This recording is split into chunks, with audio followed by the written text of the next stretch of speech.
नमस्कार बंधुरा welcome to Bipasha रान्नाघर। आज के आमी आपनादेरके देखाबो एक धरनेर पिठा रेसिपि। चुषी पिठा, पुर पिठा, पुली पिठा अनेकेई तो खेयेछेन। एटा देखाबो अन्य स्वादे प्रदीप पिठा बा आपनारा जे पुजोर जोन्नो गुजिया किनेन सेई गुजिया पिठा। जाई होक खेजुर गुड़ेर पिठा देखाबो आज आपनादेर। रेसिपिटी आशा करछि आपनादेर सबारই भालो लागबे। যদি রেসিপিটি ভালো লেগে থাকে সবাই আমার পাশে থাকবেন, লাইক শেয়ার কমেন্ট করে আমার পাশে থাকার অনুরোধ রইল। খুব সহজ পদ্ধতি, সহজ খরচা, কম খরচে তৈরি করে ফেলুন এই গুজিয়া পিঠা রেসিপি বা প্রদীপ পিঠা রেসিপি।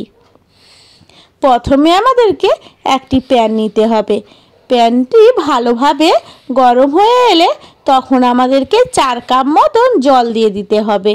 বেশি জল দেওয়ার দরকার নেই, যতটা আপনারা চাল গুঁড়ি ব্যবহার করবেন ততটার পরিমাণে কম জল দিলেই হবে।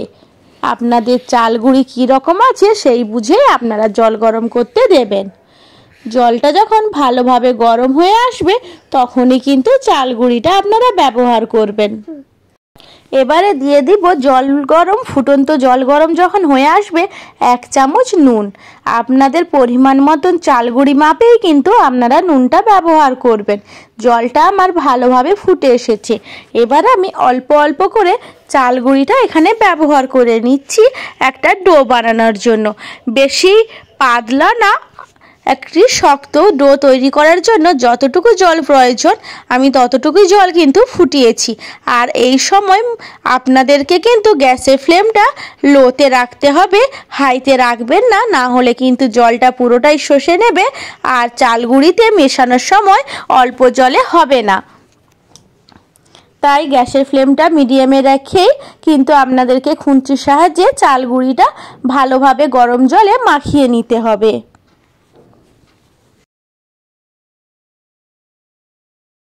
এবারে আমি ব্যবহার করে নিচ্ছি ময়দা। আমি এখানে অল্প পরিমাণে ময়দা ব্যবহার করছি, মানে 1 কাপ চাল গুঁড়ির জন্য হাফ কাপ ময়দা ব্যবহার করে নিয়েছি। এখানে আমি চাল গুঁড়ি আর ময়দা দিয়েই তৈরি করব এই পিঠার রেসিপিটি। এবারে আমি ঢাকা দিয়ে রেখে দেব 5 মিনিটের জন্য। আসলে আপনারা যদি লো ফ্লেমে ঢাকা দিয়ে রেখে দেন তাহলে কিন্তু আমাদের এই ভাতের চালটা কিছুটা পরিমাণে সিদ্ধ হয়ে আসবে। তাই আপনারা চেষ্টা করবেন লো ফ্লেমে ভালোভাবে ঢাকা দিয়ে 5 মিনিটের জন্য রেখে দেব। এবার 5 মিনিট পরে আমি কিন্তু এটিকে 10 মিনিটের জন্য ঠান্ডা করে নিয়েছি। এবার আমি ঠান্ডা করার পরে আপনাদেরকে দেখাচ্ছি। দেখুন এবার কিন্তু আমি হাত দিতে পারছি, অতটাই ঠান্ডা করেছি। কিন্তু তা বলে কিন্তু আমি খুব যে ঠান্ডা করেছি তা নয়, এটিকে কিন্তু হাত দিতে পারবো এমনই ঠান্ডাটা করেছি। আপনারা চেষ্টা করবেন যেন হাত দিতে পারেন সেইভাবেই ঠান্ডা করবেন, খুব একটা ঠান্ডা করবেন না। এবারে আমি ভালোভাবে এটিকে একটি পাত্রে ঢেলে নেব। পাত্রটিতে পুরোটাই আমি এখানে ঢেলে নেব আর হাতের সাহায্যে একটি সুন্দর ডো বানিয়ে নেব। এবারে কিন্তু আস্তে আস্তে মাখতে হবে, বেশি তাড়াহুড়ো করবেন না, অল্প অল্প করে আস্তে আস্তে মাখবেন। আর আপনারা তো বুঝতেই পাচ্ছেন আমি ডোটা কী রকম তৈরি করেছি। আপনারা কিন্তু ঠিক এইভাবেই ডোটা তৈরি করবেন, যেন ল্যাদলেতা বা চ্যাটচ্যাটে না থাকে। সুন্দর একটা শক্ত পেস্ট তৈরি করবেন, বেশি শক্তও আবার যেন না হয়, মিডিয়াম নরমাল শক্তর মধ্যেই তৈরিটা করবেন এই ডোটা। সুন্দরভাবে এইভাবেই কিন্তু ডোটা তৈরি করতে হবে আপনাদেরকে।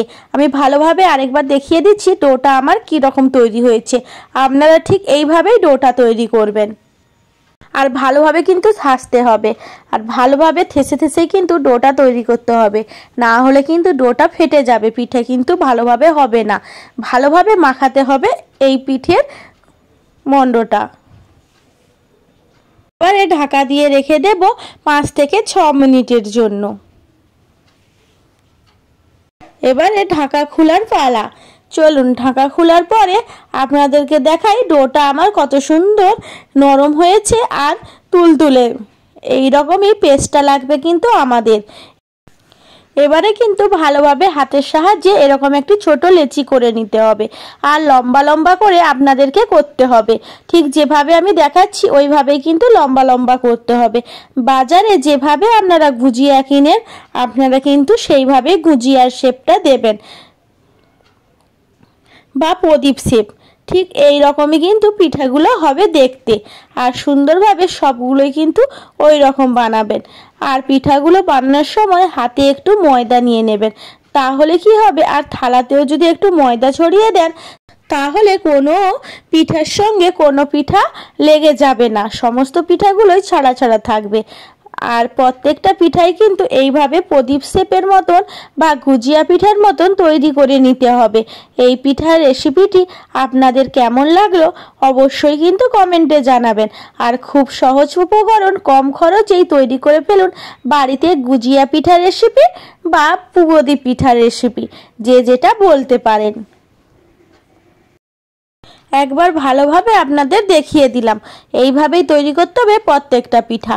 এবার আমি একটা প্যান বসিয়ে দিয়েছি, এখানে আমি 1.5 লিটার মতন দুধ ব্যবহার করব। প্রথমে দুধটিকে ভালোভাবে ফুটিয়ে নিতে হবে, তার জন্য গ্যাসের ফ্লেম জ্বালিয়ে এবার দুধটিকে ফুটিয়ে নেব। এদিকে কিন্তু প্রত্যেকটা গুজিয়া পিঠাই আমার তৈরি হয়েছে, ঠিক এইভাবেই কিন্তু প্রত্যেকটা পিঠা আপনাদের করে নিতে হবে। আর একটার সাথে একটার গায়ে আমার লাগেনি, আমি কিছুটা ময়দা ছড়িয়ে দিয়েছিলাম বলে পুরোপুরি কিন্তু আলাদা আলাদা পিঠেগুলো তৈরি হয়েছে। এবারে আমি ব্যবহার করে নিচ্ছি পনির, আপনারা এখানে ক্ষীর ব্যবহার করতে পারেন বা ছানা। আমি এখানে পনিরটি ব্যবহার করে নিচ্ছি কারণ আমার দুধ কম আছে বলে। পনিরটিকে ভালোভাবে কিন্তু গুঁড়ো গুঁড়ো করে নিতে হবে, একদমই একটি ক্ষীরের মতন পেস্ট তৈরি হওয়ার জন্য। ভালোভাবে কাঁটা চামচের সাহায্যে পনিরটিকে আমি ছোট ছোট একটু টুকরো করে নিলাম। দুধটা আমার ফুটে এসেছে, এবারে আমি দিয়ে দেব এলাচ আর তেজপাতা। আপনারা এলাচ আর তেজপাতাটা অবশ্যই দুধ ফুটে এলে ব্যবহার করবেন, তাহলে দুধের সেন্টটা খুব ভালো আসে। এবারে যে পনিরটা গ্রেট করে রেখেছিলাম পনিরটা দিয়ে দেব এখানে। আপনারা কিন্তু খোয়া ক্ষীর বা ক্ষীর বা ছানা ব্যবহার করতে পারেন, কিন্তু আমার কাছে কোনোটা ছিল না বলে আমি এখানে পনিরটাকে গ্রেট করে এখানে ব্যবহার করলাম। এবারে আমি দিয়ে দেব প্রদীপ পিঠেগুলো। প্রদীপ পিঠাগুলো আস্তে আস্তে চামচের সাহায্যে কিন্তু দিতে হবে, না হলে ভেঙে যাবে বা ডিজাইনটা নষ্ট হয়ে যাবে। তাই আস্তে আস্তে চামচের সাহায্যে আমি এখানে দিয়ে দিলাম প্রদীপ পিঠেগুলো। এবারে ভালোভাবে চামচের সাহায্যে দুধের সাথে মিশিয়ে নেব প্রদীপ পিঠেগুলো। এবারে আমি কিছু ড্রাই ফ্রুটস রেখেছিলাম, যেমন কাজু, কিশমিশ আর আলমন্ড, পেস্তা। আমি এখানে সেইগুলো কুচি কুচি করে রেখেছিলাম, আপনারা দেখেই বুঝতে পারছেন কতটা ছোট ছোট করে কেটেছি। এইবারে আমি সেইগুলো দিয়ে দেব, যাতে দুধটা যখন ঘনত্ব বেড়ে যাবে তখন এইগুলো মুখে পড়লে খেতে লাগবে খুব সুন্দর। আপনারা যেটুকু ড্রাই ফ্রুট পারবেন অবশ্যই ব্যবহার করবেন। এবার আমি দিয়ে দেব খেজুর গুড়ের পাটালি। এখানে আমি খেজুর গুড়ের দুটো পাটালি ব্যবহার করছি। চামচের সাহায্যে খেজুর গুড়টিকে আমি নিচের দিকে রেখে দিলাম, যাতে খুব তাড়াতাড়ি খেজুর গুড়টির পাটালিটা গলে যায়। এবার আমি ঢাকা দিয়ে রেখে দেব 5 থেকে 6 মিনিটের জন্য, আর ভালোভাবে কিন্তু ঢাকা দিয়ে রাখতে হবে। এবার আপনারা 5 থেকে 6 মিনিট পর আমি ঢাকা খুলে দেখব আমার কত সুন্দর পিঠাটা সিদ্ধ হয়েছে কিনা। অবশ্যই বুঝতে পাচ্ছেন কত সুন্দর ফুটে গিয়েছে, তাহলে এবারে বুঝতে হবে আমাদের পিঠাটা কিন্তু অনেকটাই সিদ্ধ হয়ে এসেছে, প্রায় 100%-এর মধ্যে 80% সিদ্ধ হয়ে এসেছে। এবারে কিন্তু খেজুর গুড়টা গলেছে কিনা তা আমাদের ভালোভাবে দেখতে হবে। খেজুর গুড়টা অনেকটাই গলে গেছে, কিন্তু এই চামচের সাহায্যে খেজুর গুড়টা গলবে না, তাই ভালোভাবে একটি খুন্তির সাহায্যে আমি খেজুর গুড়টা গলিয়ে নেব। এবারে আমি 5 মিনিট ধরে ফুটতে দেব। আমার কিন্তু পিঠাটা আরও 5 মিনিট ফুটার কারণে এখানে আরও 10% কিন্তু সিদ্ধ হয়েছে, বাকি রইল 10%, সেটাও কিন্তু আমাদের এখানে সিদ্ধ হয়ে যাবে। এবার আমি পরিমাণ মতন চিনি দিয়ে দেব, যেহেতু খেজুর গুড়ের পাটালি দিয়েছি তাই দেখে শুনে কিন্তু এখানে চিনিটা ব্যবহার করতে হবে। চিনিটা ভালোভাবে গলে গিয়েছে, পিঠাটাও প্রায় কমপ্লিট। এবার আমি দিয়ে দেব নামানোর আগে 2 চামচ ঘি। ঘিটা কিন্তু অনেকেই ব্যবহার করেন, আবার অনেকেই না করে থাকেন, কিন্তু ঘিটার টেস্টটা কিন্তু আরও ভালো। আর ঘিটার গন্ধেই কিন্তু পিঠা মমো করে, তাই ঘিটা অবশ্যই ব্যবহার করবেন। চলুন, পিঠাটা আমার তৈরি হয়েছে আর আপনাদেরকে দেখিয়ে দিচ্ছি কত সুন্দর সিদ্ধ হয়েছে পিঠাটা। ভালো লাগলে অবশ্যই লাইক, শেয়ার, কমেন্ট করে আমার পাশে থাকতে ভুলবেন না। আবারও কোনো নতুন রেসিপি নিয়ে হাজির হব প্রতিদিনের মতন বিপাশা রান্নাঘর চ্যানেল থেকে। ঢাকা দিয়ে রেখে দেব 5 মিনিটের জন্য। চলুন, ঠান্ডা হয়ে যাওয়ার পরে এবারে আপনাদেরকে দেখাই পিঠাটা আমার কত সুন্দর হয়েছে। ভালো লাগলে অবশ্যই লাইক করে দেবেন। আজ তাহলে আসি, অন্য কোনো ভিডিও দেখা হবে বিপাশা রান্নাঘর চ্যানেল থেকে। ভালো থাকবেন, সুস্থ থাকবেন, সবার খেয়াল রাখবেন। নমস্কার বন্ধুরা। আর আপনারাও পারলে চটজলদি এই রেসিপিটি বানিয়ে এইভাবেই সার্ভ করে ফেলুন আপনার প্রিয় মানুষকে।